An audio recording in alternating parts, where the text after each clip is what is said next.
All right, today we're gonna break down some of the cinematography in this ad I shot. We're gonna look at the lighting, some of the gear, some problem solving, you know, that kind of stuff.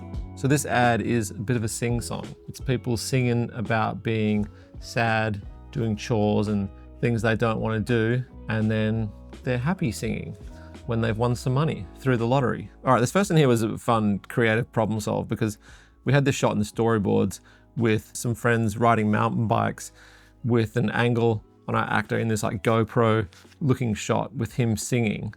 And then there's another shot of them doing something cool. So we knew we couldn't just use a GoPro on the handlebars because firstly, we wanted to use the camera that we're using for the rest of the ad so it looked the same, which was the Alexa 35.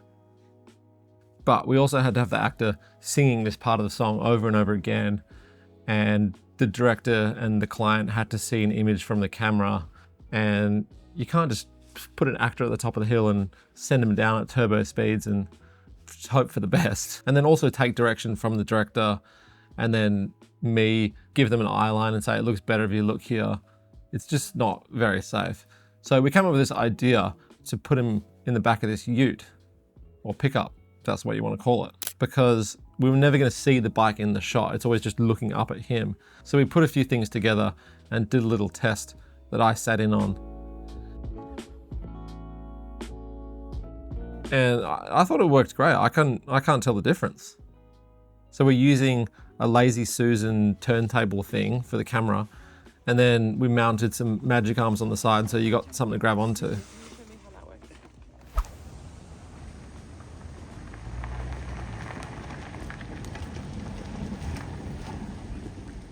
So on the shoot day, this is the setup we had.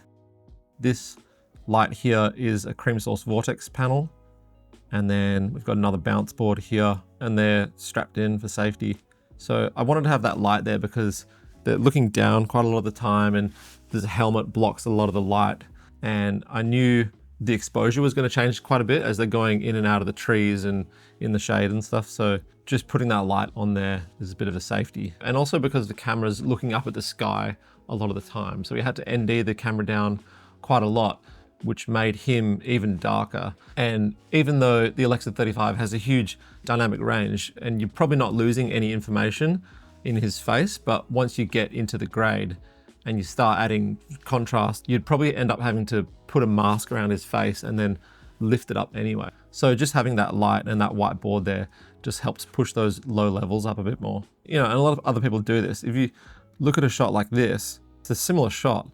They've definitely got a light on them. And if they didn't have that light, they'd be super dark on the face.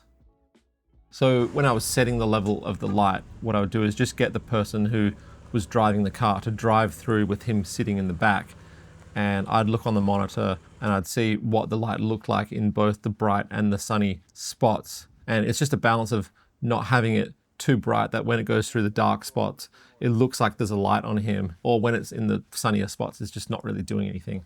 But because the sun's behind him, it's hitting into the white light and the board, and that's bouncing back at him anyway. Then these shots are our stunt bike guys, and we did a few angles of them riding around different spots, but this is the one they used in the edit, which I think was the best anyway. I like that we've got these dark trees in the foreground, and their timing is really good. They're really close together, and you get this nice puddle splash, which we added there. We had a water truck and just watered everything down so it looks like winter and it looks a bit more dynamic. And it's in the storyboard. Usually if you put something like that in the storyboard, the client sees it and then you don't have to fight to get something like a water truck because it's already there in the storyboard. And then we had some other shots as they ride up and they find this winning ticket on the ground and we wet it all down. And this 6x6 Ultra Bounce was just next to the camera to push a bit more sunlight back into their face. Again, because we're looking up at the sky. So that's creating this light on his face. And you can see it's a bit brighter on him because he's closer to the light. All right, this is another one here. We lit with a couple of Cream Source Vortex panels going through 6x6 diffusion frames. So there's 2 panel lights going through 2 frames. The one that's further away and more side lit is going through a thinner diffusion fabric, and it's a bit brighter than this one here, which is going through a thicker diffusion. It's hard to see in this perspective in this photo, but this further away one is the thinner fabric with this hot spot. So that brighter side light is creating these brighter parts on her face. Then the light and frame that's closer to the camera is wrapping that light around a bit more and just putting this like soft sourceless light on her. So it's sort of doing the cove lighting effect where you have a brighter light further away and then you slowly wrap it around. Sometimes people use bounce lights doing that, but we're just using direct lights going through. And I haven't added any negative fill. I've just turned off the lights that are closer to the camera, around the top of the camera, so nothing was like lighting her directly in the face. And I can't remember if this side edge light was something that we put up, like a tube, or it was just in the location. But it's in a good spot though, just creating that little bit of light on the side there. So this is the log file. This is the Rec 709, and this is just a grade that I've done. So you can see why you don't need to go so heavy with the negative fill all the time. I personally think the dark side of her face is dark enough for this scene just by turning off the lights overhead. Because when I'm grading, I usually add more contrast by pulling down the lower to mid levels a bit, which makes the darker side of her face go more dark. So if I lit this shot with the Rec 709 light, trying to make it look like this on set, when I get to color grading and then I add that contrast in and pull it down, it would now be too dark. So then you might be putting a mask around her face and then lifting it up as you pull the rest of the shot down, and it's just a bit of a pain. But it's tricky when you're doing these kind of ads and you have no involvement in the grade.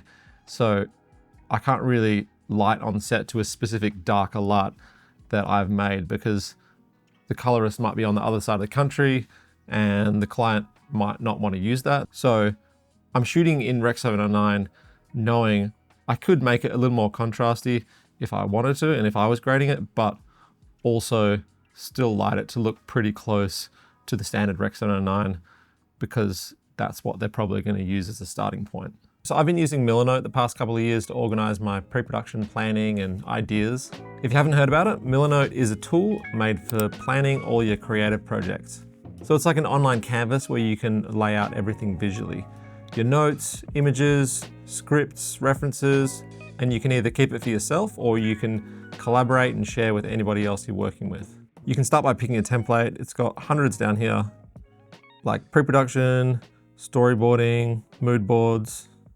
So for example, this is something I've put together for this project. In this section, I've got all these location images that correspond with the storyboards, and I can do things like I can drag in and add the camera angle reference I've got, and I can write a note like water truck needed for this scene. Then in another folder here, I've got some more like mood references for different scenes. Some of these are for shot ideas and some for lighting.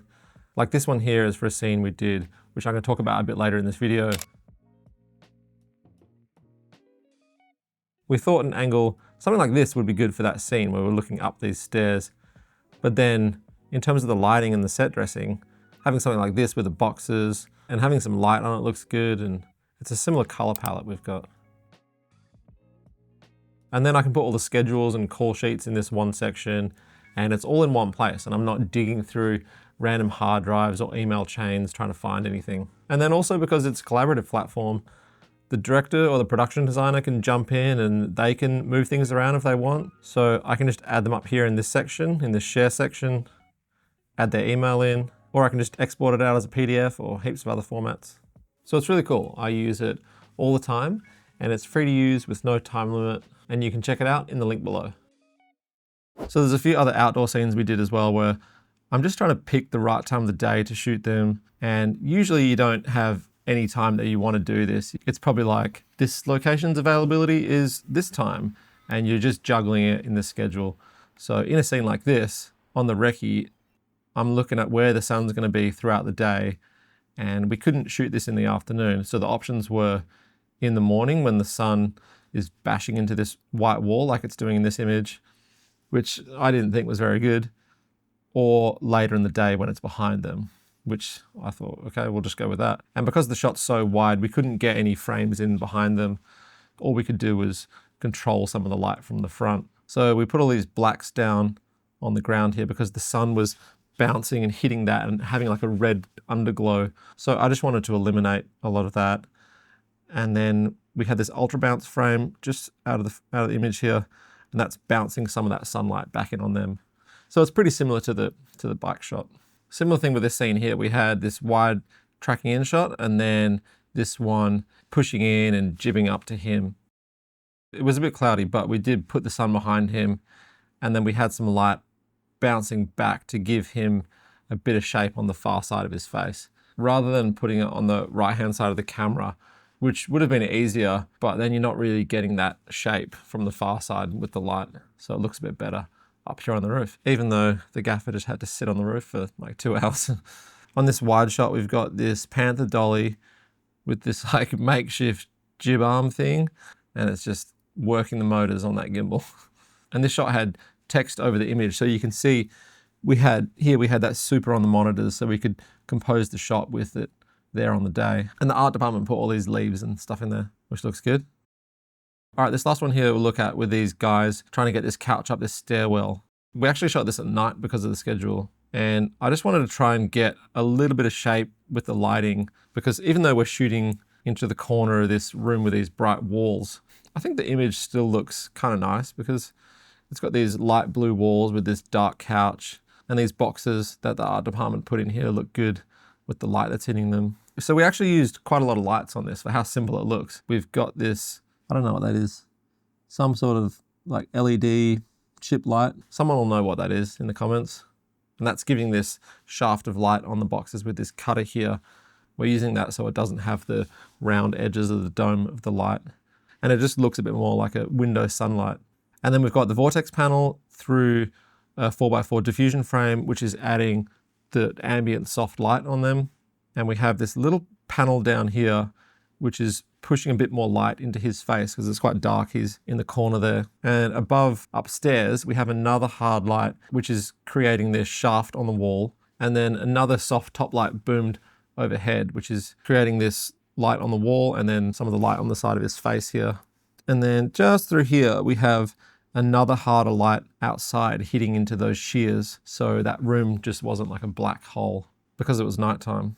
And then we're just pushing the camera in and out as they sing the song a few times and giving them direction and things to do. Anyway, I hope that gives a little bit of helpful info that you could use.